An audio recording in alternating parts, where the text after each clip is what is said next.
We've always been a nation of immigrants, but the immigrants have come in waves, and each wave has brought people from different parts of the old world. So we began the process over again of getting along with new kinds of people, with adapting to them and they adapting to those who'd already been here.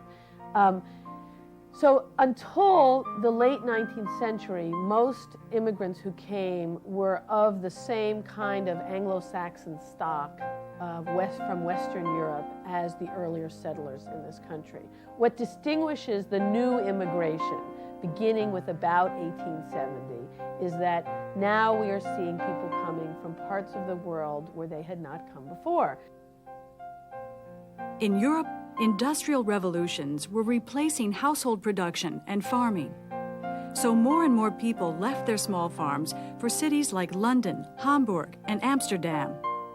And millions continued on to the new United States, where wages were higher, food was more plentiful, and land was easier to buy.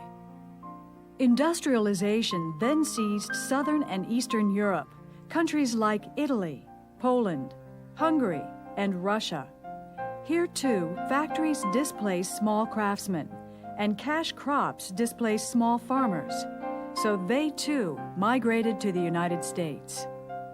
The new immigrants came for many of the familiar reasons: for economic opportunity, for greater freedom, political freedom, and religious freedom, because Europe was at war with itself for much of the 19th century.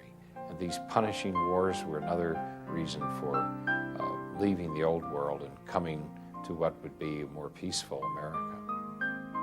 After 1890, 80% of America's immigrants came from Southern and Eastern Europe, including 3 million Italians, 2 million Jews, and 1 million Poles. Between 1898 and 1919, over 3 times as many immigrants came from these new countries as from the old ones: England, Ireland, and Germany. Before the Civil War, immigrants had spread across the countryside to farms and villages, as well as towns and cities. As America industrialized, however, most of the new immigrants moved to America's cities. Immigrants and their children made up 87% of Chicago, 84% of Detroit, 80% of New York, and 78% of San Francisco. Roughly 40% of these birds of passage went back to their homeland. For some ethnic groups, the figure was as high as 60%.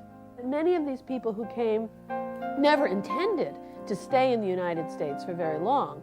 They were here and intended to make money and go back and buy a little farm that they wouldn't have been able to buy if they hadn't created capital by coming to the United States.